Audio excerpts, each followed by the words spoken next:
ಈಗ ಕೋಡಿಂಗ್ ಅಲ್ಲಿ ಸಹ it's more like engineers will become actual engineers. ಈಗ ಫಾರ್ ಎಕ್ಸಾಂಪಲ್ ನೀವು ಜನರೇಟಿವ್ ಆಗಿ ಒಂದು ಕ್ವಶನ್ ಕೇಳ್ತೀರಿ, ನಂಗೆ ಈ ಇನ್ಫಾರ್ಮೇಶನ್ ಬೇಕಂತ. ರಿಟ್ರೀವರ್ ಸಿಸ್ಟಮ್ ಏನ್ ಮಾಡುತ್ತೆ ಅಂದ್ರೆ ಈ ಬುಕ್ ಅಲ್ಲಿ ಈ ಇನ್ಫಾರ್ಮೇಶನ್ ಇದೆ. ಮತ್ತೊಂದು ಅಡ್ವಾಂಟೇಜ್ ಜರ್ಮನಿ ಏನಂದ್ರೆ ಎಜುಕೇಶನ್ ಇಸ್ ಫ್ರೀ. ಇನಿಷಿಯಲಿ ಈಗೆಲ್ಲ ಕೋಡ್ ಬರೀಲಿಕ್ಕೆ ಯೂಸ್ ಮಾಡ್ತಿದ್ದಾರೆ, ಸಿಂಪಲ್ ಟಾಸ್ಕ್ ಎಲ್ಲ ಯೂಸ್ ಮಾಡ್ತಿದ್ದಾರೆ. But companies are actually investing. ಈಗ ಒಂದು ಹೊಸ ಟೆಕ್ನಾಲಜಿ ಕಲಿಯುವಾಗ ಹೇಗೆ ಈ ಎ ಅನ್ನು ಆ ಕಲಿಕೆಯಲ್ಲಿ ಇಂಟಿಗ್ರೇಟ್ ಮಾಡಬೇಕು. But there is a difference between a coder and a engineer. Correct. AI will not take your job, but might take boring part of your job. AI is a tool. Correct. It is not a human. Correct. Tool. Very good productivity AI tools which you can enhance, or budding engineers ಯಾವುದರಲ್ಲಿ focus ಮಾಡಬೇಕು ಅಂತ. AI is the future. We can't avoid it. ನಮಸ್ತೆ ಎಲ್ಲರಿಗೂ. So ಇವತ್ತೊಂದು special guest ಜೊತೆ ಬಂದಿದ್ದೇವೆ. And today we are going to discuss about generative AI. So ನಮಸ್ತೆ ಆದಿತ್ಯ. ನಮಸ್ತೆ. ಸೊ ನನಗೆ ನಿಮ್ಮ ಬಗ್ಗೆ ಗೊತ್ತಿದೆ, ನಮ್ಮ ಪ್ರೇಕ್ಷಕರಿಗೆ ನಿಮ್ಮ ಬಗ್ಗೆ ಜಾಸ್ತಿ ಗೊತ್ತಿರಬೇಕು ಅಂತಿಲ್ಲ. ಒಂದು ಬ್ರೀಫ್ ಇಂಟ್ರೊಡಕ್ಷನ್ ನಿಮ್ಮ ಬಗ್ಗೆ. ಓಕೆ, ನನ್ನ ಹೆಸರು ಆದಿತ್ಯ ಅಂತ. ನಾನು currently business development executive AIC ನಿಟ್ಟೆಯಲ್ಲಿ. ಇದಕ್ಕಿಂತ ಮುಂಚೆ ನಾನು ನನ್ನ ಬ್ಯಾಚುಲರ್ಸ್ ENC ಅಲ್ಲಿ ನಿಟ್ಟೆಯಲ್ಲಿ ಮಾಡಿದ್ದೆ. ಅದಾದ ನಂತರ ನಾನು ಮಾಸ್ಟರ್ಸ್ ಜರ್ಮನಿಯಲ್ಲಿ ಮಾಡಿದ್ದೆ. ನೈಸ್. ಅದಾದ ನಂತರ ನಾನು ಒಂದು 6-7 ವರ್ಷ ಇಂಡಸ್ಟ್ರಿಯಲ್ಲೇ ಕೆಲಸ ಮಾಡಿದ್ದೇನೆ. ಓಕೆ. ಹಾಗೆ ಜನರೇಟಿವ್ AI ಆಗಲಿ, ಇಲ್ದಿದ್ರೆ ಡೀಪ್ ಲರ್ನಿಂಗ್, ಮತ್ತೆ ಬೇರೆ ಬೇರೆ company Bosch, I work for Bosch, ಮತ್ತೆ ಫ್ರೆಶಾವ್ ಇಂದ ಕನ್ಸಲ್ಟೆನ್ಸಿ ಆಗಿ ಎಕ್ಸ್ಟರ್ನಲಿ ಐ ವಾಸ್ ಸೆಂಟ್ ಆಡಿ ಅಂಡ್ ಆಲ್ ಆಫ್ ದಟ್.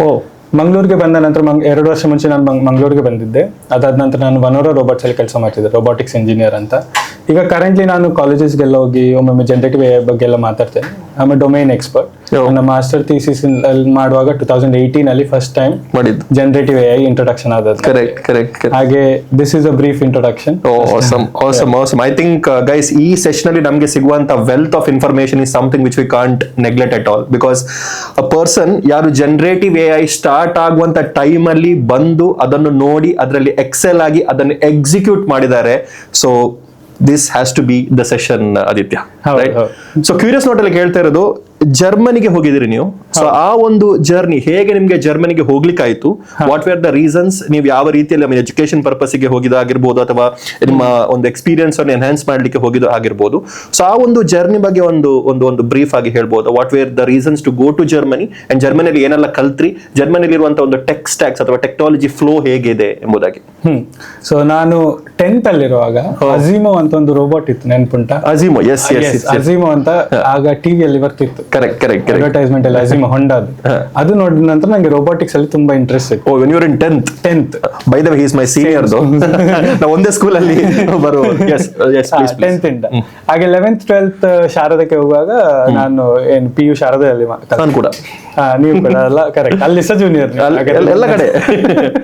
ಅದೇ ಅಲ್ಲಿ ನಾನು ಇಲೆಕ್ಟ್ರಾನಿಕ್ಸ್ ತಗೊಂಡದ್ದು. ಅದಾದ ನಂತರ so since 12th I always wanted to go to Germany. ಯಾಕಂದ್ರೆ ಜಪಾನ್ ನಂತರ Germany is the next destination for robotics and technology as a whole. Correct. Okay.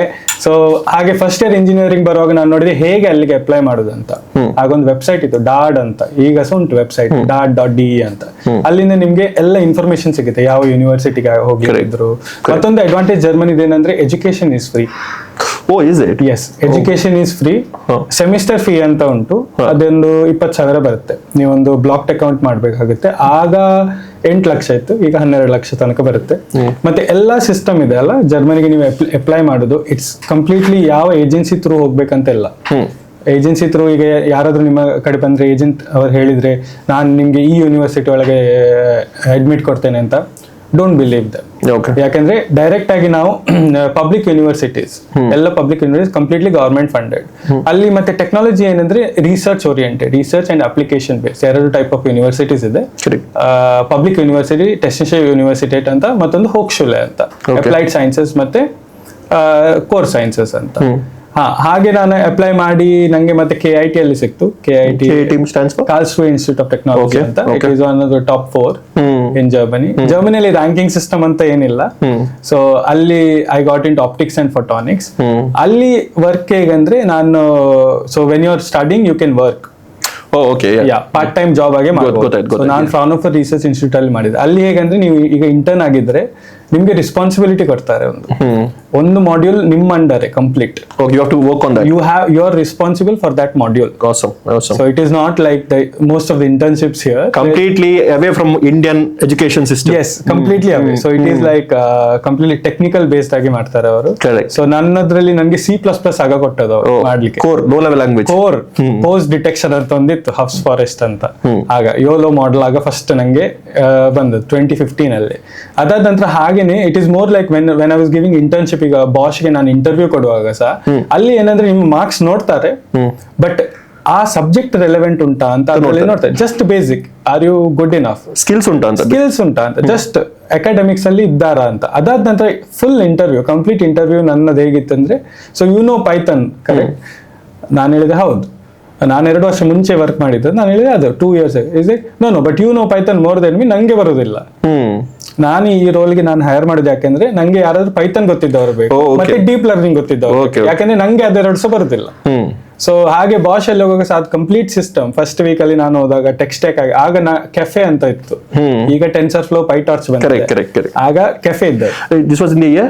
This was in the year 2016-17. Oh, awesome. Cafe, roughly a decade ago. ಆಗ deep learning, that was ResNet. Correct. ResNet was deep learning was the model. First it beat human error. ಆಯ್ತಾ? ಅದಾದ ನಂತರ Caffe, my journey was through, I grew with Caffe, TensorFlow, PyTorch. So whenever these technologies, new technologies ಹೊರಗೆ ಬಂದಾಗ ನಾನ್ upskill ಆಗ್ತಾನೆ ಹೋಗ್ಬೇಕಿತ್ತು. Correct. Updation is much needed. ಅಂದ್ರೆ continuous learning. ಈಗ ಸಹ ಹಾಗೇನೆ, ಈಗ whenever you're in professional field, especially science and technology, if you're in AI, ಆದ್ರೆ ನೀವು ಕಂಟಿನ್ಯೂಸ್ ಅಪ್ಡೇಟ್ ಆಗ್ತಾನೆ ಹೋಗ್ಬೇಕು. ಈಗ ನೋಡಿದ್ರೆ ಲಾಸ್ಟ್ 2 years ಅಲ್ಲಿ ಹೇಗೆ ಅಪ್ಡೇಟ್ ಆಗಿದೆ ಅಂತ. ಹಾಗೆ ಸೊ ಜರ್ಮನಿಯಲ್ಲಿ it is more about learning on the job. They give you a chance. That's the best way to learn. That is the best way. They don't expect you to know everything. Correct. So ಅದೊಂದು best approach ಅಂತ ನಂಗೆ ಆಗಿತ್ತು. ಅಂದ್ರೆ education's free. Education free ಅಂದ್ರೆ government, German government ಹೇಗಂದ್ರೆ ಅವರು ನಿಮ್ಮ ಮೇಲೆ ಇನ್ವೆಸ್ಟ್ ಮಾಡ್ತಿದ್ದಾರೆ. So you have to give back by working. ಅಲ್ಲಿ ಟ್ಯಾಕ್ಸ್, ಹೌದು tax is a little bit higher, but it is adjusted. ಅಂದ್ರೆ ನಿಮ್ಗೆ ಹಣ ಬರುತ್ತೆ, ಮತ್ತೆ ಅಡ್ವಾಂಟೇಜಸ್ ಜಾಸ್ತಿ ಇದೆ. Tech stack, the working style, it is more like work life balance ಇದೆ. You will love learning. Your colleagues, ಎಲ್ಲ ಕೊಲೀಗ್ಸ್ ಸೇಮ್ ಬ್ಯಾಂಡ್ ವಿತ್ ಅಲ್ಲಿ ಇರ್ತಾರೆ, ವೇವ್ ಲೆಂತ್. ಅದೇ ಮೈಂಡ್ ಸೆಟ್ ಇರುವವರು ಕೂಡ ಬಂದಿರ್ತಾರೆ, ಸೇಮ್ ಮೈಂಡ್ ಸೆಟ್. ಅಂದ್ರೆ it is more about like 8 hours work ಮಾಡೋದು, ವರ್ಕ್ ಬಗ್ಗೆನೇ ಮಾತಾಡೋದು. After 8 hours don't contact them. Correct. So distractions ಎಲ್ಲ ತುಂಬಾ ಕಡಿಮೆ ಇರಬಹುದು. ಡಿಸ್ಟ್ರಾಕ್ಷನ್ಸ್ ಎಲ್ಲ ತುಂಬಾ ಕಡಿಮೆ. ಮತ್ತೆ ಒನ್ಸ್ ಯು ಲರ್ನ್ ಸಮಥಿಂಗ್, ಈಗ ನಾನೀಗ ಯಾವ್ದು ಅಲ್ಲಿ ಡೀಪ್ ಲರ್ನಿಂಗ್ ನಾನು ಅಲ್ಲಿ ಕಲ್ತದಲ್ಲ, ಈಗ 10 ವರ್ಷ ಆದ ನಂತರ ಸಹ ನಂಗೆ ಅದು ನೆನಪುಂಟು. ಫೌಂಡೇಶನ್ ಇದೆ ಸ್ಟ್ರಾಂಗ್. ಯಾಕಂದ್ರೆ C++ ಆಗಿರ್ಬೋದು, ಪೈಥಾನ್. ನಾನು ಕಲ್ತಾಗ ಪೈಥಾನ್ ಇಟ್ ವಾಸ್ 2.7, ಈಗ 3.13. NumPy was 1.0. ಎಷ್ಟು ಡಿಫರೆನ್ಸ್ ಇದೆ, ಎಷ್ಟು ಚೇಂಜ್ ಇದೆ. That's an evolution of growth. evolution of growth. ಹಾಗೆ continuous upskilling is very very important. Awesome. I think ತುಂಬಾನೇ ಇನ್ಫಾರ್ಮೇಶನ್ ಸಿಕ್ತು ಈ ಪರ್ಟಿಕ್ಯುಲರ್ ಕ್ವಶನ್ ಇಂದ. ಸೊ ನೆಕ್ಸ್ಟ್ ಕ್ವಶನ್ ನಾನು ಕೇಳೋದು ಅಂತ ಹೇಳಿದ್ರೆ, ನಿಮ್ಗೆ ಇದು ಸುಮಾರು ಸತಿ ನಿಮ್ಮ ಸ್ಟೂಡೆಂಟ್ಸ್ ನಿಮ್ಮ ಹತ್ರ ಕೇಳಿರುವಂತ ಪ್ರಶ್ನೆ, what is generative AI? So generative AI ಅಂದ್ರೆ ತುಂಬಾ ಬ್ರಾಡ್ ಆಗಿದೆ, ತುಂಬಾ broad field. It is like very huge field. Building block ಅದದ್ದು ಟ್ರಾನ್ಸ್ಫಾರ್ಮರ್ ಅಂತ 2018 ಅಲ್ಲಿ ಬಂದದ್ದು. Is a model. It is a model. It is called that paper. ಅದು paper ಒಂದಿದೆ, attention is all you need ಅಂತ ಪೇಪರ್ 2018 ಅಲ್ಲಿ ಬಂದದ್ದು. It is called the light bulb movement of the 21st century. ಹೇಗೆ Thomas Edison light bulb ಕಂಡುಹಿಡಿದ ನಂತರ we lit up the whole world, this is the light bulb movement of the 21st century. So ಅದಕ್ಕಿಂತ ಮುಂಚೆ RNNs ಒಂದೊಂದಿತ್ತು. ಇದು generative AI ಏನಂದ್ರೆ it's very good at analyzing stuff, and it's also very good at generating text. Correct. ಈಗ human text. ಮುಂಚೆ ನೀವು ಸಿರಿ ಅಂತ use ಮಾಡ್ತಿರ್ಬೋದು, ಸಿರಿ ಆಗಿರ್ಬೋದು, Google assistant ಅಂತ ಒಂದಿತ್ತು. ನಂಗೆ ಗೊತ್ತಿಲ್ಲ, ನಮ್ಮ ಈಗ crowd is very young, I feel but older crowd like you and me, we remember Google assistant. Google assistant was so generic, it use to be robotic. ಮಾತಾಡುವಾಗನೇ ರೋಬೋಟ್ ಮಾತಾಡಿದಾಗನೇ ಆಗ್ತಿತ್ತು. Generative AI is much more closer to humans. ಅಂದ್ರೆ simple term ಅಲ್ಲಿ human emotions ಅರ್ಥ ಮಾಡ್ಲಿಕ್ಕಿರುವಂತ, emotions ಅಂತಲ್ಲ, it can speak like a human, it can imitate our language. ಅಂದ್ರೆ patterns observe ಮಾಡ್ತದೆ. ಈಗ ನಾವು ಮಾತಾಡೋ ಪ್ರತಿಯೊಬ್ಬರು ಮಾತಾಡೋ ಪ್ಯಾಟರ್ನ್ಸ್ ಇರುತ್ತೆ, ಕರೆಕ್ಟ್? ಅದೇ ಪ್ಯಾಟರ್ನ್ ಅನ್ನ ಅದು ಇಮಿಟೇಟ್ ಮಾಡಬಹುದು. ಯಾಕಂದ್ರೆ ನೀವೀಗ if you want have a fun side of generative AI, you can actually ask it to, ಈಗ ಬ್ಯಾಟ್ಮ್ಯಾನ್ ತರ ಮಾತಾಡಬಹುದು, ರಾಜ್ಕುಮಾರ್ ತರ ಸಹ ಮಾತಾಡಬಹುದು. So it can imitate that. It is very good at that pattern. ಅಂದ್ರೆ ನೀವು ಅದಕ್ಕೆ ಯಾವ ಡೇಟಾ ಕೊಡ್ತೀರಾ ಅದನ್ನು ಫಾಸ್ಟ್ ಆಗಿ ಅನಲೈಸ್ ಮಾಡಿ ಅದು ಔಟ್ಪುಟ್ ಮಾಡುತ್ತೆ. ಕರೆಕ್ಟ್. ಹಾಗೆ ಜನರೇಟಿವ್ ಎ ಅಂತ, that is simple generative A ಹಾಗೆ ಅಂತ ಹೇಳ್ಬೋದು ನನಗೆ. Nice easy way of explaining what is generative A. So tell me about the future of generative A, Aditya. ಈಗ ಒಂದು ನೆಕ್ಸ್ಟ್ ಒಂದು 5 years ಡೌನ್ ದ ಲೈನ್ ನೀವು ನೋಡೋದಂತಿದ್ರೆ, I know you are a visioned person, ನಂಗೆ ಗೊತ್ತಿದೆ ನಿಮ್ಮನ್ನು. ಸೊ ಬಿಕಾಸ್ ಈಸಿ ಇರಲಿಲ್ಲ your transition going to Germany, learning new stuff. So I know that you are curious about technology. So ಆ curiosity ಮೇಲೆ ನಾನು ಕೇಳ್ತಾ ಇರೋದು, ನೆಕ್ಸ್ಟ್ ಒಂದು 5 years ಡೌನ್ ದ ಲೈನ್ ಅಲ್ಲಿ ಜನರೇಟಿವ್ ಎ ಐ ಎಂಬ ಒಂದು ಕಾನ್ಸೆಪ್ಟ್ ಹೇಗೆ ಇಂಪ್ಯಾಕ್ಟ್ ಆಗುತ್ತೆ ನಮ್ಮ ಟೆಕ್ ವರ್ಲ್ಡ್ಗೆ? ಸೊ ಈಗ ನಾವು ನೋಡಿದ್ರೆ, so before talking about the future, ನಾವು ಈಗ ಪ್ರೆಸೆಂಟ್ ಸಿನಾರಿಯೋ ನೋಡ್ಬೇಕಾಗುತ್ತೆ. ಪ್ರೆಸೆಂಟ್ ಸಿನಾರಿಯೋದಲ್ಲಿ ಏನಾಗಿದೆ ಅಂದ್ರೆ, ಏಜೆಂಟಿಕ್ ಎ ಐಗೆ ಈಗ ಲಾಸ್ಟ್ 2 years ಅಲ್ಲಿ ನೋಡಿದ್ರೆ, ಫಸ್ಟ್ ಏಜೆಂಟಿಕ್ ಎ ಐ ಬಂದಾಗ ರ್ಯಾಗ್ ಸಿಸ್ಟಮ್ ಅಂತ ಇತ್ತು, ಖಾಲಿ rag system integration. One liner ಹೇಳ್ಬೋದಾ ವಾಟ್ ಎಕ್ಸಾಕ್ಟ್ಲಿ ಇಸ್ ರ್ಯಾಗ್ ಅಂತ ಹೇಳಿದ್ರೆ? ರ್ಯಾಗ್ ಅಂದ್ರೆ ರಿಟ್ರೀವಲ್ ಆಗ್ಯುಮೆಂಟೆಡ್ ಜನರೇಷನ್ ಅಂತ. ರಿಟ್ರೀವಲ್ ಆಗ್ಯುಮೆಂಟೆಡ್ ಜನರೇಷನ್ ಅಲ್ಲಿ ಏನಂದ್ರೆ, ಈಗ ನಾವು ಪ್ರತಿ ಟೈಮ್ ನಾವು ಈಗ ಟ್ರೈನ್ ಮಾಡ್ಬೇಕಾದ್ರೆ, ಲೆಟ್ಸ್ ಸೇ ಈಗ ನಾವು ಎ ಐಗೆ ಏನಾದ್ರು ಕಲಿಸ್ಬೇಕಿದ್ರೆ, ಈಗ ಚಿಕ್ಕ ಮಗು ಇದ್ದಾಗ ಅದಕ್ಕೆ ಏನ್ ನಾಲೆಜ್ ಇಲ್ಲ, ನೀವು you are trying to teach it something new. But generative A I takes like months to learn. Let's ಈಗ ನಿಮ್ಮದು ಕಂಪನಿ ಇಂಟರ್ನಲ್ ಡೇಟಾ ಇದೆ, ಇಂಟರ್ನಲ್ ಡೇಟಾ ಅದಕ್ಕೆ ಆಕ್ಸೆಸ್ ಇಲ್ಲ. ಕರೆಕ್ಟ್. ಅದೀಗ ನೀವು ಹಾಕುದಾದ್ರೆ ಹೇಗೆ ಹಾಕುದು, ಪುನಃ ಟ್ರೈನ್ ಮಾಡ್ಬೇಕಾಗುತ್ತಲ್ಲ. ಅದಕ್ಕೆ ರ್ಯಾಗ್ ಸಿಸ್ಟಮ್ ಅಂತ ಬರುತ್ತೆ. ರ್ಯಾಗ್ ಸಿಸ್ಟಮ್ ಇಂದ ಹೇಗಂದ್ರೆ, ಈಗ ಫಾರ್ ಎಕ್ಸಾಂಪಲ್ ನೀವು ಜನರೇಟಿವ್ ಆಗಿ ಒಂದು ಕ್ವಶನ್ ಕೇಳ್ತೀರಿ, ನಂಗೆ ಈ ಇನ್ಫಾರ್ಮೇಶನ್ ಬೇಕಂತ. ರಿಟ್ರೀವರ್ ಸಿಸ್ಟಮ್ ಏನ್ ಮಾಡುತ್ತೆ ಅಂದ್ರೆ, ಈ ಬುಕ್ ಅಲ್ಲಿ ಈ ಇನ್ಫಾರ್ಮೇಶನ್ ಇದೆ, ನೀನ್ ಇದನ್ನು ಓದಿ ನಂಗೆ ಆನ್ಸರ್ ಹೇಳಂತ ಅಷ್ಟೇ. It is able to analyse fast. Correct. So it saves a lot of time, ಅಂದ್ರೆ ತುಂಬಾ ಟೈಮ್ ಸೇವ್ ಮಾಡುತ್ತೆ ನಮ್ಗೆ ಅದನ್ನು ಪುನಃ ಟ್ರೈನ್ ಮಾಡಿ. ಎಫಿಷಿಯಂಟ್ ಆಗಿ, it's very efficient and very fast. So ಇದು ರಿಟ್ರೀವಲ್ ಆಗ್ಯುಮೆಂಟೆಡ್ ಸಿಸ್ಟಮ್ ಅಂತ. ಮತ್ತೊಂದು ಬರುತ್ತೆ ಎಜೆಂಟಿಕ್ ಸಿಸ್ಟಮ್. ಎಜೆಂಟಿಕ್ ಸಿಸ್ಟಮ್ಸ್ ಅಂದ್ರೆ ಏನಂದ್ರೆ, for example you can use A I to execute a specific task. Correct. ಈಗ ಫಾರ್ ಎಕ್ಸಾಂಪಲ್ ನಾವೀಗ, so there is a particular site, you ask a question, right, what is the weather in my location. You haven't, ನೀವೀಗ ನಿಮ್ಮ location ಕೊಡ್ಲಿಲ್ಲ, ನೀವೀಗ ನಿಮ್ಗೆ ಬೇರೆ weather information ಬೇಕಲ್ಲ. So back end ಅಲ್ಲಿ ಏನಾಗುತ್ತೆ ಅಂದ್ರೆ, ಜನರೇಟಿವ್ LLM ಗೆ ಇಟ್ ಈಸ್ ಜಸ್ಟ್ ನಂಬರ್ಸ್, ಅದಕ್ಕೆ ಎಂತ ಅದು ಮೆಟ್ರಿಸಸ್ ಮತ್ತೆ ನಂಬರ್ಸ್ ಅಷ್ಟೇ. ಅದಕ್ಕೆ ಏನಾದ್ರು ಇನ್ಫಾರ್ಮೇಶನ್ ಕೊಡ್ಬೇಕಲ್ಲ. ಹಾಗೆ ಒಂದು ಏಜೆಂಟ್ ಲೊಕೇಶನ್ ಡೇಟಾ ತಗೊಂಡು ಇದು ಲೊಕೇಶನ್ ಅಂತ ಹೇಳುತ್ತೆ, ಮತ್ತೊಂದು ವೆದರ್ ಟೂಲ್ಗೆ ಕನೆಕ್ಟ್ ಮಾಡಿ ವೆದರ್ ಅಂತ ಹೇಳುತ್ತೆ. ಹಾಗೆ ಇದು ಕರೆಂಟ್ ಸಿನಾರಿಯೋ. ಈಗ ಸಿಸ್ಟಮ್ ಅಪ್ಡೇಟ್ ಆದ ಕೂಡಲೇ ಮುಂಚೆ ಏನಾಗ್ತಿತ್ತು ಅಂದ್ರೆ MCP ಸರ್ವರ್ಸ್ ಅಂತ ಒಂದು ಬಂತು. ಯಾಕಂದ್ರೆ we need a uniform way to code. ಈಗ API, ಜೆಮಿನೈ API ಯೂಸ್ ಮಾಡ್ತೀರಿ, it is a different way. Open API is different way. Claude is Anthropic API. Claude the API call is different way. Correct. But ನಾವು ಈಗ ಏನಾಗಿದೆ ಅಂದ್ರೆ ಎಲ್ಲ uniform ಆಗಿದೆ. ಈಗ future ಅಲ್ಲಿ ಏನಾಗುತ್ತೆ ಅಂದ್ರೆ, ಈಗ ಇನಿಷಿಯಲಿ ಈಗ ಎಲ್ಲರ ಕೋಡ್ ಬರೀಲಿಕ್ಕೆ ಯೂಸ್ ಮಾಡ್ತಿದ್ದಾರೆ, ಸಿಂಪಲ್ ಟಾಸ್ಕ್ ಎಲ್ಲ ಯೂಸ್ ಮಾಡ್ತಿದ್ದಾರೆ. But companies are actually investing. ಈಗ ಸ್ಟಾಕ್ ಮಾರ್ಕೆಟ್ ಅನಾಲಿಸಿಸ್ ಆಗ್ಬಹುದು, ಈಗ ಲಾಂಗ್ ಟರ್ಮ್ ವೆದರ್ ಅನಾಲಿಸಿಸ್. ಯಾಕಂದ್ರೆ ಲಾಂಗ್ ಟರ್ಮ್ ವೆದರ್ ಅನಾಲಿಸಿಸ್ ಅಲ್ಲೆಲ್ಲ generative AI is very, very useful. And it is very fast at computing data and stuff like that. Current technology is not there. So AI will be integrated more into our lives.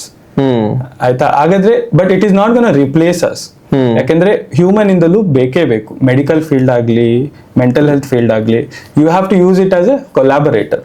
So ಈಗ whenever new technology, ಹೊಸ technology ಬಂದಾಗ ಏನಾಗುತ್ತೆ ಅಂದ್ರೆ ನಮ್ಗೆ ಗೊತ್ತಿರಲಿಲ್ಲ ಅದು ಹೇಗೆ ನಮ್ಗೆ ಇಂಟಗ್ರೇಟ್ ಆಗ್ಬೋದು. ಮುಂಚೆ ಸ್ಮಾರ್ಟ್ ಫೋನ್ ಬಂದಾಗ ಏನಾಯ್ತು, ಅಡಾಪ್ಟಬಿಲಿಟಿ ಟೈಮ್ ಸುಮಾರು ತುಂಬಾ ಟೈಮ್ ತಗೊಳ್ತದೆ. ಈಗ ನಾವು smart phone is integrated. I think the two of us have gone through that face. ನಾವು ಸ್ಕೂಲಲ್ಲಿ ಇರುವಾಗ ಸ್ಮಾರ್ಟ್ ಫೋನ್ ಯಾರ ಹತ್ರ ಎಲ್ಲಿಯಾದ್ರೂ ತಗೊಂಡ್ರೆ ಇಡ್ತಾ ಇದ್ರು ನಮ್ಮ ಫೋನ್ಸ್ ಅನ್ನು, 2200 ಕೈಂಡ್ ಆಫ್ ಸೈಜ್. ಹೌದು, ಕರೆಕ್ಟ್. ಈಗ ನಾವು ಹೈಸ್ಕೂಲ್ ಅಲ್ಲಿ ನಮ್ಮ ಹತ್ರ ಫೋನ್ ಇತ್ತ, ಈಗ ಮಕ್ಕಳ ಹತ್ರ ಫೋನ್ ಇದೆ, ಎಲ್ಲರ ಹತ್ರ ಫೋನ್ ಇದೆ. ಕ್ಯಾಮರಾ ಬೇಕಿದ್ರೆ ಏನ್ ಮಾಡ್ಬೇಕಿತ್ತು ನಾವೀಗ. ಕರೆಕ್ಟ್. ಸೊ ಹಾಗೆ ಇಂಟಗ್ರೇಟ್ ಆಗ್ತಾ ಹೋಗುತ್ತೆ. AI will be integrated. Some will be seen, some will not be seen. You will have like an invisible impact. ಅಂದ್ರೆ ಈಗ ಡಿಸೈನ್ ಫೀಲ್ಡ್ ಅಲ್ಲಿ ಆಗಿರ್ಬೋದು, ಈಗ ಕೋಡಿಂಗ್ ಅಲ್ಲಿ ಸಹ it's more like engineers will become actual engineers. ಅಂದ್ರೆ design ಮಾಡ್ಲಿಕ್ಕೆ ನೀವು ಖಾಲಿ ಸಿಸ್ಟಮ್ ಡಿಸೈನ್ ಮಾಡ್ತೀರಾ, ಮತ್ತೆ AI will try to fill in the gaps. So there are multiple fields. Like if I keep talking about it, separate discussion ಆಗಿ ಹೋಗುತ್ತೆ. But future you have to live with it. Okay. So there is no let go. There is no let go. You have to think of it as a collaborator. ಅಂದ್ರೆ ನಿಮ್ಮ partner ತರ. ಈಗ ನೀವು ಅದನ್ನು tool ಆಗಿ use ಮಾಡಬೇಕಾಗುತ್ತೆ. Main difference ಅಂದ್ರೆ it is a tool ಅಷ್ಟೇ. It is not a replacement. ಮತ್ತೆ ರೋಲ್ಸ್ ಎಲ್ಲ ಚೇಂಜ್ ಆಗಿದೆ, ಜಾಬ್ ರೋಲ್ಸ್ ಮೈನರ್ ಚೇಂಜ್ ಆಗುತ್ತೆ. ಈಗ ಸ್ಮಾರ್ಟ್ ಫೋನ್ ಬಂದ ಕೂಡಲೇ ಏನಾಯ್ತು, ಮುಂಚೆ ಟೆಲಿಫೋನ್ ಆಪರೇಟರ್ಸ್ ಇದ್ರು, ಕರೆಕ್ಟ್, ಅವರು ರಿಪ್ಲೇಸ್ ಆಗಿದ್ದಾರೆ ಕಂಪ್ಲೀಟ್ ಆಗಿ. ಬಟ್ ರೋಲ್ಸ್ ಚೇಂಜ್ ಆಗಿದೆ, ತುಂಬಾ ರೋಲ್ಸ್ ಎಲ್ಲ ಚೇಂಜ್ ಆಗ್ತದೆ. ಹಾಗೆ AI is the future, we can't avoid it. ನೀವು ಎಷ್ಟೇ ಟ್ರೈ ಮಾಡಿದ್ರು ಅದು ಅವಾಯ್ಡ್ ಆಗುದಿಲ್ಲ. ಅದು ಹೇಗೆ ಇಂಟಗ್ರೇಟ್ ಆಗುತ್ತೆ ಅಂತ ನಾವು ನೋಡ್ಬೇಕಷ್ಟೇ. ಕರೆಕ್ಟ್. ಸೊ ಈಗ ಒಂದು ಚಿಕ್ಕ ಪ್ರಶ್ನೆ ನನ್ಗೆ ಸುಮಾರು ಜನ ಕೇಳುವಂತದ್ದು, be it a developer or anyone who is working, say for example ಒಂದು ಮ್ಯಾನ್ಯುವಲ್ ಟೆಸ್ಟರ್ ಅಥವಾ ಸಿಸ್ಟಮ್ ಅಡ್ಮಿನ್ ಆಗಿ ವರ್ಕ್ ಮಾಡ್ತಿದ್ದಾರೆ, ಸೊ ಅವರಿಗೆ AI ತುಂಬಾ ರೀತಿಯಲ್ಲಿ ಎಫೆಕ್ಟ್ ಆಗ್ತಾ ಇದೆ. ರಿಪಿಟೇಟಿವ್ ಆಗಿರುವಂತ task has been replaced by generative AI models. So ಅವರು ಈಗ ಒಂದು ಹೊಸ ಟೆಕ್ನಾಲಜಿ ಕಲಿಯುವಾಗ ಹೇಗೆ ಈ AI ಅನ್ನು ಆ ಕಲಿಕೆಯಲ್ಲಿ ಇಂಟಗ್ರೇಟ್ ಮಾಡಬೇಕು? ಸೇ ಫಾರ್ ಎಕ್ಸಾಂಪಲ್ ಈಗ ಭಯ ಹುಟ್ಟಿದೆ, ತುಂಬಾ ಇಂಜಿನಿಯರ್ಸ್ ಒಳಗೆ ಭಯ ಹುಟ್ಟಿದೆ, ಹೊರಗೆ ಹೇಳ್ತಾ ಇಲ್ಲ Aditya. I know people, I have spoken to people, they are literally worried about ನನ್ನ ಜಾಬು ನಾಳೆ AI ತಗೊಳುತ್ತಾ ಅಂತ.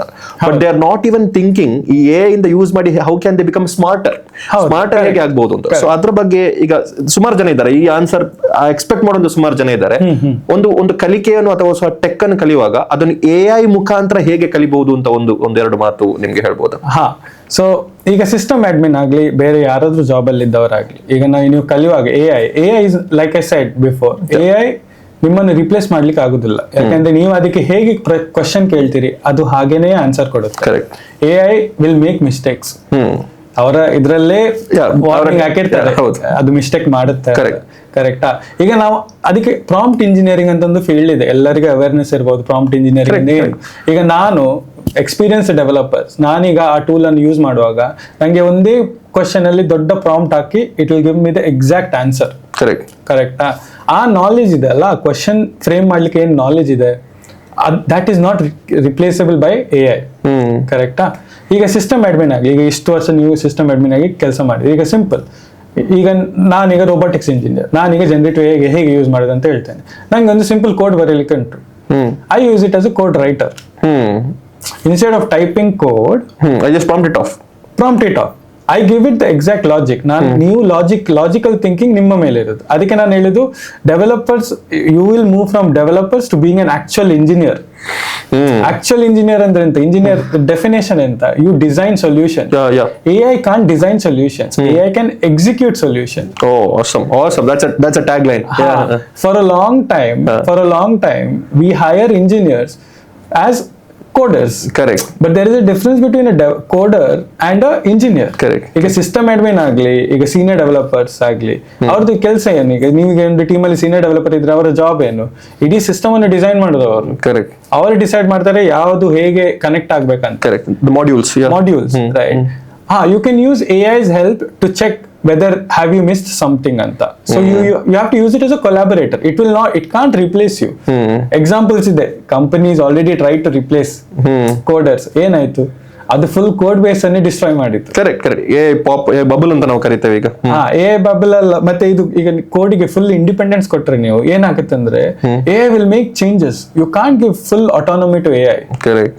ರೈಟ್. ಈಗ ಹ್ಯೂಮನ್ ನಾಲೆಜ್ ಅಲ್ಲಿ ಏನಿರುತ್ತೆ, ಇಮೋಷನಲ್ ನೀಡ್ ಇರುತ್ತೆ, ನಮ್ಗೆ ಅರ್ಥ ಆಗುತ್ತೆ, ಬಿಸಿನೆಸ್ ಲಾಜಿಕ್, ಯೂಸರ್ ಪರ್ಸ್ಪೆಕ್ಟಿವ್ ಅನ್ನು ಅರ್ಥ ಮಾಡ್ತೇವೆ. AI is just a word generator.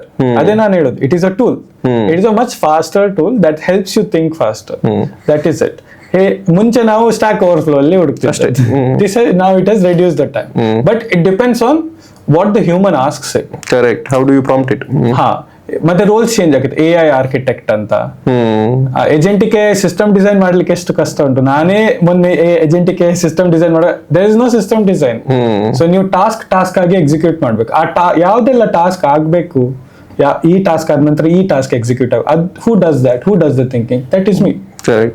Rolls change ಆಗುತ್ತೆ ಅಷ್ಟೇ, and it will make your job easier. So what I would say is generative AI will not take your job, but might take boring part of your job.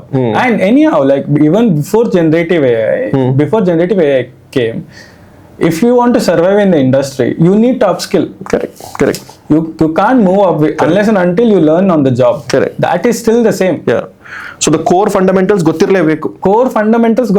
ನಿಮ್ಮ foundation strong ಇಲ್ಲದಿದ್ರೆ ನೀವು ಮೇಲೆ ಏನೇ build ಮಾಡಿದ್ರು correct ನಿಮ್ಮ productivity increase ಮಾಡ್ಲಿಕ್ಕೆ tools ಅನ್ನು use ಮಾಡಿ. Productivity tool. Exactly, it's productivity tool. ಈಗ ಕೋಡಿಂಗ್ ಅಲ್ಲಿ ID ನಾವು ಎಷ್ಟು ಚೇಂಜ್ ಮಾಡಿದ್ದೇವೆ. ಮುಂಚೆ ವಿಜುವಲ್ ಸ್ಟುಡಿಯೋ, ಅದಕ್ಕಿಂತ ಮುಂಚೆ ಸಬ್ಲೈಮ್ ಅಂತ ಇತ್ತು. ನಾವೆಲ್ಲ ಸ್ಟಾರ್ಟ್ ಮಾಡುವಾಗ it was Sublime. VS code ಮತ್ತೆ ಬಂತು, ಈಗ ಕರ್ಸರ್ ಬಂದಿದೆ. VS Code is so easy. Correct. VS Code has simplified so much. Yeah, the extensions what you get from ಈಗ ಮುಂಚೆ ನಾವು ಯಾವ್ದಾದ್ರು ಒಂದು ಕೋಡ್ ಮಾಡಿದ್ರೆ ಪ್ರತಿಯೊಂದಕ್ಕೆ ಸಪರೇಟ್ ಐಡಿ ಬೇಕಿತ್ತು. ಕರೆಕ್ಟ್. C++ ಗೆ C# ಗೆ ನಮಗೆ ಇದು ವಿಜುವಲ್ ಸ್ಟುಡಿಯೋ ಅಲ್ಲಿ ಪೈಥಾನ್ ಮಾಡ್ಲಿಕ್ಕೆ ಆಗುತ್ತೆ. ಇಲ್ಲ, ಪೈಚಾರ್ಮ್ ಅಂತ ಒಂದು, ಪೈಚಾರ್ಮ್ ಜೆಟ್ ಬ್ರೈನ್ಸ್ ಒಂದು, ಅದೊಂದು ಮುಂಚೆ ಸ್ಪೈಡರ್ ಅಂತ ಒಂದು. Correct. I don't know whether the new generation is use spider. Spider is horrible. Correct. Very bad user experience. Very bad. Code blocks very bad again. So ನೀವು ಕಂಟಿನ್ಯೂಸ್ ಅಪ್ಸ್ಕಿಲ್ ಮಾಡ್ತಿದ್ರೆ, if you are updating yourself with the technology, then you will be fine. You will survive. ಈಗ ನಾನಾಗಿರ್ಬೋದು, ನಾನೀಗ self learning, my entire field is you have to learn continuously. ಯಾಕಂದ್ರೆ generative AI came in 2018. If I hadn't put in the effort, if I did not have the curiosity, ಈಗ ನನಗೆ curiosity ಇಲ್ಲದಿದ್ರೆ ನಾನು ಹೇಗೆ ಓದ್ತೇನೆ ಅದನ್ನು? ಇಂಟ್ರೆಸ್ಟ್ ಬರಬೇಕು. Robotics ಮತ್ತೊಂದು domain, robotics, that is also ಅದು ಸಹ ಫೀಲ್ಡ್ ನಾನು ಕಂಟಿನ್ಯೂಸ್ ಆಗಿ ಲರ್ನ್ ಮಾಡ್ತಾ ಹೋಗ್ಬೇಕು. ಸೊ ಜನರೇಟಿವ್ AI ಸಹ ಹಾಗೇನೆ. ಒನ್ಸ್ ಯು ಅಂಡರ್ಸ್ಟ್ಯಾಂಡ್, ನೀವೀಗ ಅದನ್ನ ಟೂಲ್ ಅನ್ನು ಹೇಗೆ ಯೂಸ್ ಮಾಡ್ಲಿಕ್ಕೆ ಕಲಿತೀರಾ ಅದ್ರ ಮೇಲೆ ಇರೋದು. ಈಗ ಎಷ್ಟೋ ರಿಸೋರ್ಸಸ್ ಇದೆ, ನಿಮ್ಗೆ ಓದ್ಬೋದು. There are also training institutes. ಈಗ ನಿಮ್ಮ ಒಂದು ಟ್ರೈನಿಂಗ್ ಇನ್ಸ್ಟಿಟ್ಯೂಟ್, ಕರೆಕ್ಟಾ? ನೀವು ಸಹ ಗ್ಯಾಪ್ ಅನ್ನು ಬ್ರಿಡ್ಜ್ ಮಾಡ್ತಿದ್ದೀರಿ. So continuous upskilling is a process and it is a need. ಈಗ ಇಂಜಿನಿಯರ್ ಆದ್ರೆ ನೀವು ಕಲಿಲೇಬೇಕು. Correct. Awesome. So let's talk something about the tools, Aditya. Audience ಗೊತ್ತಿರುತ್ತೆ, ಬಟ್ ನೀವು ಸರ್ಟೆನ್ ಡೊಮೈನ್ಸ್ಗೆ ಯಾವ್ದಾದ್ರು ಟೂಲ್ಸ್ ಅಲ್ಲಿ ಸ್ಟಾರ್ಟ್ ಮಾಡೋದು ಅಂತಿದ್ರೆ ಯಾವ ಟೂಲ್ಸ್ ಅನ್ನು ರೆಕಮೆಂಡ್ ಮಾಡ್ತಾರೆ? ಈಗ ಸೇ ಫಾರ್ ಎಕ್ಸಾಂಪಲ್ ನನ್ಗೆ ಏನು ಗೊತ್ತಿಲ್ಲ, ChatGPT something which is universal. ಈಗ ಎಲ್ಲ ಯೂನಿವರ್ಸ್. ಅದು ಬಿಟ್ಟು few of the tools, very good productivity AI tools which you can enhance, or budding engineers ಯಾವ್ದ್ರಲ್ಲಿ ಫೋಕಸ್ ಮಾಡಬೇಕು ಅಂತ ಕೇಳಿದ್ರೆ? So you can use Cursor. There is nothing wrong with Cursor. But ಈಗ ನೀವು VS Code ಯೂಸ್ ಮಾಡೋದಾದ್ರೆ, VS Code ಅಲ್ಲಿ Copilot ಅಂತ ಇದೆ. GitHub Copilot. It is actually very good. Copilot code ಬರೆಯೋದ್ರಲ್ಲಿ ತುಂಬಾ ಹುಷಾರಿದೆ. ಬೇರೆ ಯಾವ ಜಾಬ್ ಅಲ್ಲಿ ಅಷ್ಟು ಒಳ್ಳೇದಿದ್ದು ಸಹ Copilot ಅಲ್ಲಿ ಕೋಡಿಂಗ್ ಅಲ್ಲಿ ತುಂಬಾ ಚೆನ್ನಾಗಿ. ಮತ್ತೊಂದು ಜೆಟ್ ಬ್ರೈನ್ಸ್ ಇದು ಐಡಿ ಇದೆ. ಜೆಟ್ ಬ್ರೈನ್ಸ್ ಐಡಿ ಗೊತ್ತಿಲ್ಲ ಎಷ್ಟು ಜನ ಯೂಸ್ ಮಾಡಿದ್ದಾರೆ ಅಂತ. Jet brains integrated AI is actually very good. Professional jet brains AI ಅಂತ ಹೇಳೋದು. ಅದಕ್ಕೆ ಪ್ರೊಫೆಷನಲ್ ಎಡಿಷನ್ ಅಲ್ಲಿ ಸಿಗುತ್ತೆ ನಿಮ್ಗೆ. ಕಂಪನಿಗೆ ಹೇಳಿದ್ರೆ ಅವ್ರು ಕೊಡ್ತಾರೆ ಪ್ರೊಫೆಷನಲ್ ಎಡಿಷನ್. ಅದರಲ್ಲಿ ಆಟೋ ಕಂಪ್ಲೀಟ್ ಮಾಡುತ್ತೆ ಅದು. ನಿಮ್ಗೆ ಕೋಡ್ ಬರೆಯುವಾಗ, ನಾನೀಗ ದೊಡ್ಡ ಕೋಡ್ ಕ್ಯಾಲಿಬ್ರೇಷನ್ ಕೋಡ್ ಬರೆಯುವಾಗ ಅದು ಆಟೋಮೆಟಿಕಲಿ ಅದಕ್ಕೆ ಗೊತ್ತಾಗುತ್ತೆ, ಈ ವೇರಿಯಬಲ್ ಇಲ್ಲಿ ಹೋಗ್ಬೇಕು. It is so easy. Tab saves a lot of time. That is one tool. Then there is also ChatGPT. I think everybody knows. But it depends on the user. ಅಂದ್ರೆ ನಿಮ್ಮ user ನೀವು ಹೇಗೆ question ಕೇಳ್ತೀರಾ ಅದ್ರ according ಅದು answer ಮಾಡುತ್ತೆ. It doesn't have any knowledge of its own. It just knows pattern analyse ಮಾಡಿ answer ಕೊಡ್ಲಿಕ್ಕೆ. ಅದು ನಿಮ್ಗೆ ಅರ್ಥ ಆದ್ರೆ ಆಗ ನಿಮ್ಮ ನಾಲೆಜ್ ಇಂಪಾರ್ಟೆಂಟ್ ಅಂತ ನಿಮ್ಗೆ ಗೊತ್ತಾಗುತ್ತೆ. ಈಗ ಮುಂಚೆ ನಾವು ಗೂಗಲ್ ಸರ್ಚ್ ಮಾಡ್ತಿದ್ದು, ಕೀವರ್ಡ್ ಸರ್ಚಿಂಗ್ ಮಾಡಿ ನಿಮ್ಗೆ 10 ರಿಸಲ್ಟ್ಸ್ ಬರ್ತಿತ್ತು. ಅದನ್ನ ನೀವು ಡೀಪ್ ಡೈವ್ ಮಾಡಿ ರಿಸರ್ಚ್ ಮಾಡ್ಬೇಕಿತ್ತು. ಈಗ ಏನ್ ಮಾಡಿದ್ರೆ ಅದು that will do your job if you ask it the right question. ಹಾಗೆ ಅದಾದ ನಂತರ Gemini is also good. Then there is Antigravity. ನಾನು ಯೂಸ್ ಮಾಡಲಿಲ್ಲ, but Antigravity I heard it is good. Like I have done a small project on that. Really fast. It is really good, right? Then there is, I've also Notion AI is also good. Notion is also really good, right? Then when coming to design also, so design is something that there is like a very big debate about whether you need to use, but I feel like Photoshop ಅಲ್ಲಿ ಮುಂಚೆ ಸಹ AI ಇತ್ತು. It used to automatically detect the edges. Simple AI. It's a CNN, right? But you can't tell it to design the entire thing. Correct. ಅದು ಇನ್ನೂ ಬಂದಿಲ್ಲ. You should not tell it to design the entire thing. That is what you are for. ನೀವಿರೋದು ಅದಕ್ಕೆ. ನೀವಿರೋದು ಅದಕ್ಕೆ. ನೀವು template ಕೊಡ್ಬೇಕು ಅದಕ್ಕೆ. Correct. ಈಗ ಮೊನ್ನೆ ರೀಸೆಂಟ್ಲಿ ಕ್ಯಾನ್ವಾದಲ್ಲಿ ನಾನು ಬ್ಯಾಕ್ ಗ್ರೌಂಡ್ ತೆಗಿಲಿಕ್ಕೆ ಟ್ರೈ ಮಾಡ್ತಿದ್ದೆ. ಬ್ಯಾಕ್ ಗ್ರೌಂಡ್ ತೆಗಿಲಿಕ್ಕೆ ಆಗ್ತಾನೆ ಇರಲಿಲ್ಲ ಅದಕ್ಕೆ. I just gave OpenAI. I'm like, just remove the background and give it to me. It did a good job. It was a simple task. But if you ask it to design ಅಂತ ಹೇಳಿದ್ರೆ ಸಾಧ್ಯನೇ ಇಲ್ಲ. It will give very bad. Then there is aggregators. Perplexity is an aggregator. Very good. Yeah. Perplexity is very good, yes, at the moment. But no. And remember, this field is ever evolving. ಈಗಿದ್ದ tool ನಾಳೆ change ಆಗ್ಬಹುದು. ಹೊಸ tool ಬಂದು replace ಮಾಡಬಹುದು. So ನೀವು update ಆಗ್ತಾನೆ ಇರ್ಬೇಕು. ಅದಕ್ಕೆ ನಾನು ಹೇಳಿದ್ದು VS Code ಆಗಿರ್ಬೋದು, JetBrains, these are constant IDE. So they are very specific. Then there is also Cursor is Claude. And Claude ಇದು Anthropic ಎಂಬ ಕಂಪನಿದು ಕ್ಲೌಡ್ AI ಓಪಸ್ ಅಂತ ಹೊಸ ಒಂದು ಮಾಡೆಲ್, ವೆರಿ ಗುಡ್ ಮಾಡೆಲ್. ಮತ್ತೆ ಈಗ ನಿಮ್ಗೆ ಇನ್ಫಾರ್ಮೇಶನ್ ಸಿಗುತ್ತೆ ನಿಮ್ಗೆ ಈ ಟಾಸ್ಕ್ ಗೆ ಯಾವ AI ಸ್ಪೆಸಿಫಿಕ್ ಟಾಸ್ಕ್ ಗೆ. ಸೊ ಜನರೇಟಿವ್ AI ಏನಂದ್ರೆ specific task, it is very task oriented. AIs are all task oriented. ಈಗ ನೀವು ಹ್ಯೂಮನ್ ಆಗಿ ನಿಮ್ಗೆ ಮಲ್ಟಿಪಲ್ ಕೆಲಸ ಮಾಡ್ಬೋದು. Correct. AI at a time ಒಂದೇ ಕೆಲಸ ಮಾಡಿ. ಹಾಗೆ ಅದಕ್ಕೆ ನಾನು ಹೇಳೋದು ನಿಮ್ಮನ್ನು ರಿಪ್ಲೇಸ್ ಮಾಡ್ಲಿಕ್ಕೆ ಆಗುದಿಲ್ಲ ಅಂತ. ಕರೆಕ್ಟ್. ಆಸಮ್. ಸೊ ಇಷ್ಟೆಲ್ಲ ನಾವು ಪಾಸಿಟಿವ್ಸ್ ಬಗ್ಗೆ ಮಾತಾಡಿದ್ವಿ ಆದಿತ್ಯ, ಬಟ್ ಡೆಫಿನೆಟ್ಲಿ ಎಲ್ಲದಕ್ಕೂ ಡೌನ್ ಸೈಡ್ಸ್ ಇರುತ್ತೆ. ಸೊ ಒಂದು few down sides of generative AI which ನೀವು ನಿಮ್ಮ ರಿಯಲ್ ಕರಿಯರ್ ಅಲ್ಲಿ ನೋಡಿರುವಂತದ್ದು, ಅಥವಾ ಫ್ಯೂಚರ್ ಅಲ್ಲಿ ಯಾವ್ದಾದ್ರು ಡೌನ್ ಸೈಡ್ ಬರ್ಬೋದಾ ಇದಕ್ಕೆ? ಸೊ ಅದ್ರ ಬಗ್ಗೆ ಒಂದೆರಡು ಮಾತು ಮಾಡಿ then we can wrap this particular session. ಮತ್ತೊಂದು ದ ಡೌನ್ ಸೈಡ್ಸ್, ಈಗ ನಾನು ಸ್ಟೂಡೆಂಟ್ಸ್ ಗೆ ಟೀಚ್ ಮಾಡ್ತಿದ್ದೇನೆ, first year, second year, third year, fourth engineering students. Okay, so these students, what is happening is they are not thinking. ಈಗ ನಾವು ಮುಂಚೆ ಏನ್ ಮಾಡ್ತಿದ್ದೆ, ನಾವು ಸ್ಟ್ಯಾಕ್ ಓವರ್ಫ್ಲೋ ಅಲ್ಲೆಲ್ಲ ಸಿಂಪಲ್ ಕೋಡ್ ಸ್ನಿಪೆಟ್ ತೆಗೆದು ಅದಾದ ನಂತರ ನಾವೇ ನಮ್ಮದು ಚೇಂಜಸ್ ಎಲ್ಲ ಮಾಡ್ತಿದ್ದೆ. ಅದಕ್ಕೋಸ್ಕರ ನಾವು C++ ಕಲಿಬೇಕಿತ್ತು, ಇಲ್ಲದ್ರೆ ಪೈಥಾನ್ ಹೇಗೆ ವರ್ಕ್ ಆಗೋದಂತ ಕಲಿಬೇಕಿತ್ತು. ಈಗ ನಾನ್ ಡಿಬಗ್ ಮಾಡೋದಾದ್ರೆ ನಂಗೆ ಗೊತ್ತುಂಟು ಕೋಡ್ ಹಾಕ್ಬೇಕು ಮತ್ತೆ ಎರರ್ ಕೋಡ್ಸ್ ಹಾಕ್ಬೇಕಂತ. So me using a tool is different. ಈಗ ಜೂನಿಯರ್ ಲೆವೆಲ್ ಅಲ್ಲಿ ಏನಾಗಿದೆ ಅಂದ್ರೆ ಅವ್ರದ್ದು ಡಿಪೆಂಡೆನ್ಸಿ ChatGPT ಮೇಲೆ ತುಂಬಾ ಆಗಿದೆ, ಹೈಯೆಸ್ಟ್ ಇದೆ. ಸೊ ಬಿಕಾಸ್ ಆಫ್ ದಟ್ ಏನಾಗ್ತಿದೆ ಅಂದ್ರೆ they are not thinking on their own. ಅಂದ್ರೆ ChatGPT ಎಲ್ಲ ಅಂತ, ಇಟ್ ನೋಸ್ ಎವ್ರಿಥಿಂಗ್ ಅಂತ. ಸೊ ನಾನೀಗ ಟೀಚ್ ಮಾಡುವಾಗ ನಾನು ಟೀಚ್ ಮಾಡೋದು ಏನಂದ್ರೆ ಹೇಗೆ ರ್ಯಾಕ್ ಸಿಸ್ಟಮ್ ಬಿಲ್ಡ್ ಮಾಡೋದು ಅಂತ. ರ್ಯಾಕ್ ಸಿಸ್ಟಮ್ ಬಿಲ್ಡ್ ಮಾಡುವಾಗ ನಿಮ್ಗೆ ನೀವು ಕಂಪ್ಲೀಟ್ ಬ್ರೇಕ್ ಡೌನ್ ಮಾಡ್ಬೇಕಾಗುತ್ತೆ. LLM ಈಸ್ ಅ ಪಾರ್ಟ್ ಅದ್ರದ್ದು. ChatGPT ಅಲ್ಲಿ GPT is just a part. GPT ಅಲ್ಲಿ ಏನಿರುತ್ತೆ, GPT doesn't know anything. It is just a pattern, word generator, basic word generator. Extra ಡೇಟಾಗೆ fix ಮಾಡೋದು. ಅದರ ಸರೌಂಡಿಂಗ್ ಏನಿದೆ RAG system ಆಗಿದೆ, ಅದು ಡೆವಲಪರ್ಸ್ ಬಿಲ್ಡ್ ಮಾಡಬೇಕು. ಕರೆಕ್ಟಾ? ಸೊ ಡೌನ್ ಸೈಡ್ ಏನಂದ್ರೆ it has killed the curiosity. Every time you have a question, you don't think for yourself, you just ask ChatGPT. ಅಂದ್ರೆ ಫಾಸ್ಟ್ ಆಗಿ ಔಟ್ಪುಟ್ ಬರ್ಲಿಕ್ಕೆ the dopamine hit, like oh I'm getting an answer, but you don't know whether it is the right answer. Correct. ಮತ್ತೊಂದು downside mental health side, ಅವರು ಅದನ್ನು friend ಆಗಿ treat ಮಾಡ್ತಿದ್ದಾರೆ. So don't form a code depend. ಅದಕ್ಕೆ ನಾನು throughout this discussion or episode right, ನಾನು continuous ಆಗಿ ಹೇಳ್ತಿದ್ದೇನೆ AI is a tool. Correct. It is not a human. Correct. Tool. ನಿಮ್ಗೆ ಅದು ಯಾವಾಗ ಅರ್ಥ ಆಗುತ್ತೋ ದೆನ್ ಇಟ್ ಇಸ್ ಫೈನ್. ಲರ್ನಿಂಗ್ ಅಲ್ಲಿ ಮೇಕ್ ಶೋರ್ ದಟ್ ನೀವು ರಿಸರ್ಚ್ ಮಾಡೋದನ್ನು, ಕ್ಯೂರಿಯಾಸಿಟಿ ಮತ್ತೆ research, human curiosity and human research is the whole reason AI exist. Correct. ಈ ಕ್ಯೂರಿಯಾಸಿಟಿ ಇಲ್ಲದಿದ್ರೆ ದಟ್ ಕರೆಂಟ್ ಟೆಕ್ನಾಲಜಿ ನೀವು ಜನರೇಟಿವ್ ಇರ್ತಿರ್ಲಿಲ್ಲ. ಇನ್ನೊಂದು ಅರ್ಥ ಮಾಡೋದಿಲ್ಲ ನಾನು ನೋಡಿದ್ದೇನೆ ಅಂತ ಹೇಳಿದ್ರೆ ಆದಿತ್ಯ, ಆ ಔಟ್ಪುಟ್ ಬರೋದು ಕೂಡ ಯಾರೋ ಒಂದು ಫೀಡ್ ಮಾಡಿರುವಂತ ಡೇಟಾನೇ ಅಲ್ವಾ? ಕರೆಕ್ಟ್. ಸೊ ನಿಮ್ಗೆ ಈಗ ಒಂದು ಕ್ಯೂರಿಯಾಸಿಟಿಯಲ್ಲಿ ನೀವು ಒಂದು ಕ್ವಶನ್ ಕೇಳಿದ್ರೆ ಒಂದು ಔಟ್ಪುಟ್ ಬಂತು, and that output itself is a data fed by some engineer itself. Yes. So why can't we think about doing the same thing? Yes. ಅದೇ ಸಿಸ್ಟಮ್ ಡಿಸೈನ್ ಲೆವೆಲ್ ಅಲ್ಲಿ ಥಿಂಕ್ ಮಾಡ್ಬೇಕು. ನೀವೀಗ ಇಂಜಿನಿಯರ್ ಆಗಿ ಹೇಗೆ think ಮಾಡೋದಂತ ಅದು AI replace ಮಾಡ್ಲಿಕ್ಕೆ ಆಗುದಿಲ್ಲ. ಯಾಕಂದ್ರೆ human intellect it's a different thing. ಮತ್ತೆ ಎಥಿಕಲ್ ಸೈಡ್ಸ್ ಇದೆ, ಕ್ಲೈಮೇಟ್ ಚೇಂಜ್ ಸೈಡ್ಸ್ ಇದೆ. ಈಗ ಇಷ್ಟು ಡೇಟಾ ಸೆಂಟರ್ ಮಾಡ್ತಿದ್ದೇವೆ ನಾವು, ಅದ್ರ ಇಂಪ್ಯಾಕ್ಟ್ ಏನಾಗುತ್ತೆ? ಈಗ ನಮ್ಮ ಮಂಗಳೂರಲ್ಲಿ ಡೇಟಾ ಸೆಂಟರ್ ಮಾಡಿದ್ರೆ ಏನ್ ಇಂಪ್ಯಾಕ್ಟ್ ಆಗ್ಬೋದು? ಅದಕ್ಕೆ ನಾನು ಹೇಳ್ತೇನೆ, ನನ್ನ ಸ್ಟೂಡೆಂಟ್ಸ್ ಹೇಳ್ತೇನೆ, ನೀವು ಜನರೇಟಿವ್ ಯೂಸ್ ಮಾಡಿ, ಡೋಂಟ್ ಡಿಪೆಂಡ್ ಆನ್ ಇಟ್. ಅದು ಮೆಂಟಲ್ ಹೆಲ್ತ್ ನಿಮ್ಮದು ಗೈಡ್ ಅಲ್ಲ. ಯಾಕಂದ್ರೆ ತುಂಬಾ youngsters they are depending as a mental health tool. No, dangerous. And they also use it to generate some filters. Artist ಗೆ respect ಇಲ್ಲ. So these are like negative downsides of like. Eight downsides ಇದೆ. ಮತ್ತೆ AI bubble ಅಲ್ಲಿ ಸಹ ನೀವು ಹೇಳಿದ್ರಿ, ನಾವು we are living in a bubble. It can pop also. It can pop. Web3 ಆಗಿರ್ಲಿ ಎಲ್ಲ ನಮ್ಗೆ ಗೊತ್ತುಂಟು, Solana, everything. But how do you survive post the bubble? Correct. So ಅದಕ್ಕೆ ನೀವು ಫೌಂಡೇಶನಲ್ ನಾಲೆಜ್ ಇರಬೇಕು. ಹೇಗೆ ಈ ಟೂಲ್ ಅನ್ನು ನನಗೆ ಯೂಸ್ ಮಾಡಬಹುದು, use it for the right reasons. Don't use it to ask like okay like I gave a question like what is the weather in city. You can just open a weather app and check. Correct.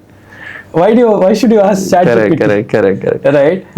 ಮತ್ತೆ ನಾನು ಮತ್ತೊಂದು ನೋಡಿದ್ದೇನೆ, students ಇದ್ದಾರಲ್ಲ, ಮುಂಚೆ ನಾವೀಗ search ಮಾಡೋದು, Google search ಮಾಡ್ಲಿಕ್ಕೆ ಗೊತ್ತಿಲ್ಲ ಅವರಿಗೆ. ನಾವೀಗ ಲೆಟ್ಸ್ ಸೇ ಜನರೇಟಿವ್ AI ಅಂತ, ನಾವು ಗೂಗಲ್ ಸರ್ಚ್ ಹೋಗಿ ಏನ್ ಮಾಡ್ತೀವಿ, ಜನರೇಟಿವ್ AI ಅಂತ ಆಗ್ತದೆ. ಅವರು what is generative AI, but Google is keyword searching ಅಲ್ಲ. ಹಾಗೆ ನಾಲೆಜ್, ಫೌಂಡೇಶನಲ್ ನಾಲೆಜ್ ಅಂತ it is dying. Everybody is an AI engineer. LinkedIn ಗೆ ಹೋಗಿ ನೋಡಿ, ಎಲ್ಲರೂ ಸಹ AI ಇಂಜಿನಿಯರ್. ಅದಕ್ಕೆ ಈಗ ನಾನು ಇಂಟರ್ವ್ಯೂ ಮಾಡ್ತಿದ್ದಾಗ ಅದಕ್ಕೆ ನಾನು ಹೇಳುದು, when you are upskilling, make sure ನಿಮ್ಗೆ ಟೆಕ್ನಾಲಜಿ ಗೊತ್ತಿದೆ. If I am your interviewer, ನಂಗೆ ಗೊತ್ತಾಗುತ್ತೆ ನಿಮ್ಗೆ ನಾಲೆಜ್ ಇಲ್ಲ ಅಂತ. ಯಾಕಂದ್ರೆ ನಾನು ಫಸ್ಟ್ ಏನ್ ಮಾಡ್ತೇನೆ ಅಂದ್ರೆ, ನಿಮ್ಮ ಕೋಡ್ ಮುಂಚೆ ಬರ್ದದ್ ಕೋಡ್ ತೋರಿಸಿ ಅಂತ. I can read code. I think you can also read and understand code. That skill is dying. Review ಮಾಡೋದು, ಕೋಡ್ ರಿವ್ಯೂ ಮಾಡುವಂತ ಸ್ಕಿಲ್ಸ್ ಡೈ ಆಗ್ತಿದೆ. Code review is such an important thing. Correct. And code review, if you have a code review skill, you can use the tool better. Correct. ಈಗ generative ಅಲ್ಲಿ ನಾನೀಗ code ಬರೀಲಿಕ್ಕೆ ಹೇಳಿದ್ರೆ ನಂಗೆ ಅಲ್ಲಿ ಓದಿ ಗೊತ್ತಾಗುತ್ತೆ ಇಲ್ಲಿ ರಾಂಗ್ ಮಿಸ್ಟೇಕ್ ಇದೆ, ನಂಗೆ ಅದನ್ನು ಪುನಃ ಕಾಪಿ ಮಾಡಿ ಈ ಕಡೆ ಹಾಕಿ ನೋಡ್ಬೇಕಂತ ಆ ಟೈಮಲ್ಲಿ ನಮ್ಗೆ ಅದನ್ನ ಸಾಲ್ವ್ ಮಾಡಬಹುದು. ನಮ್ಗೇನೆ ಅದನ್ನು ಸಾಲ್ವ್ ಮಾಡ್ಬೋದು. Correct. ಅದಕ್ಕೆ so it will do the 90% of the job, then you do the next 10%. Awesome. So final question before we wrap. Companies generative ಅನ್ನು ಹೇಗೆ ನೋಡ್ತಾ ಇದೆ ಅದೊಂದು ಕ್ಯೂರಿಯಾಸಿಟಿ ಇದೆ. ಅಂದ್ರೆ ಮುನ್ನೊಬ್ಬ ಒಂದು ಸ್ಟೂಡೆಂಟ್ ನಂಗೆ ಕಾಲ್ ಮಾಡಿ, ಸರ್ ಕಂಪನೀಸ್ ಎಕ್ಸಾಕ್ಟ್ಲಿ ಏನ್ ಬೇಕು ನಮ್ಮ ಕೈಯಿಂದ, what are they willing to expect from me, because ಎಲ್ಲಾನು ಎ ಮಾಡ್ತದೆ ಅಂತ ಹೇಳ್ತಿದ್ದಾರೆ, ಕಂಪನೀಸ್ ಎ ಮೇಲೆ ಡಿಪೆಂಡೆಂಟ್, ಹಾಗಿದ್ರೆ ನಾವು ಜೂನಿಯರ್ ಇಂಜಿನಿಯರ್ಸ್ ಆಗಿ ಏನ್ ಮಾಡ್ಲಿ ಅಂತ. So ಅದಕ್ಕೆ ಏನಾದ್ರು any I think you might also receive the same question from the students. ಈಗ ನನ್ಗೆ ಜಾಸ್ತಿ ರಿಕ್ವೈರ್ಮೆಂಟ್ ಇದೆ, ಯಾಕೆಂದ್ರೆ ನಾನು ಎಕ್ಸ್ಪರ್ಟ್ ಅಲ್ಲ, ನಂಗೆ ಕಂಪನಿ ಕಾಲ್ ಬರುತ್ತೆ ಅದನ್ನ ಹೇಗೆ ಮಾಡುದು ಇದನ್ನ ಹೇಗೆ ಮಾಡುದು ಅಂತ. ಸ್ಟಾರ್ಟ್ಅಪ್ಸ್ ಆಗಿರ್ಲಿ, they ask my opinion. Can you please let us know on that? ಈಗ yes, companies are moving towards AI, automation ಆಗಿರಬಹುದು, AI tools. ಈಗ any field like e-commerce, life sciences, ಯಾವುದೇ ಫೀಲ್ಡ್ ಅಲ್ಲಿ ಆದ್ರೂ they are using AI. They want to integrate AI into the system. Correct. But ಆ AI integrate ಮಾಡ್ಬೇಕಾದ್ರೆ ಯಾರಾದ್ರೂ ಬರೀಬೇಕಲ್ಲ, Correct. So current students ಗೆ ನಾನು ಏನ್ ಹೇಳ್ತೇನೆ ಅಂದ್ರೆ, learn the tools, learn to integrate AI into your coding, not use AI to write your code. How can you build agentic AI? This is for working professionals also. Like recently Infosys, they also fired senior developers, right? So if you want your job to be safe, you need to adapt to the new technology. But this is not new. ಮುಂಚೆ ಸಹ ಹಾಗೇನೆ ಇತ್ತು. ಈಗ ನೀವು ಹೊಸ technology ಕಲೀಲಿಲ್ಲ ಅಂದ್ರೆ ನೀವು survive ಆಗುದಿಲ್ಲ. ಈಗ ಪೈಥನ್ ನಾನು ಹೇಳಿದ್ದು, ಪೈಥನ್ 2.7 ಇಂದ ಪೈಥನ್ 3.13 ಎಷ್ಟು ಡಿಫರೆನ್ಸ್ ಇದೆ. ಈಗ ಲ್ಯಾಂಗ್ ಚೈನ್, ಈಗ there is agentic AI system build ಮಾಡ್ಬೇಕಾದ್ರೆ there is lang chain, there is DSP Pi, there is also Llama Index. You study all the technology, PyTorch ಆಗಿರ್ಬೋದು, TensorFlow ಆಗಿರ್ಬೋದು. Then see, colleges ಏನಾಗುತ್ತೆ ಅಂದ್ರೆ, you can't expect colleges to keep up with the current technology also. Yes, ನಮ್ಮ education system update ಆಗ್ಬೇಕು ಅಂತ ಹೌದು, but if the technology is moving at like in 1 year, ಈಗ last chat GPT ಯಾವಾಗ ಬಂದದ್ದು, 2023 chat GPT ಬಂದದ್ದು, ಅಲ್ಲಿಂದ ಈಗ ಎಷ್ಟು ಚೇಂಜ್ ಆಗಿದೆ. How can you expect the colleges to keep up? That is where companies like yours come in, who can upskill, right? Or you talk to senior developers who are already upskilling themselves. Upskill ಆಗ್ತಾನೆ ಇದೆ. Junior developers, what I would say is like, learn how to integrate AI into your workflow. If you are able to integrate modern technology into your workflow, there is so much amount of jobs available for AI. Right? But when we interview people who want to get into this field, we realize that yes, they have put AI engineer, but knowledge ಏನilla. Correct. Just vibe coding ಮಾಡ್ತಾರೆ. One more buzzword. Correct. Awesome Aditya. I think thank you so much. It was a wonderful session. ತುಂಬಾನೇ ಎಂತ ಹೇಳೋದು, knowledge field ಆಗಿರುವಂತ ಒಂದು session ಆಗಿತ್ತು.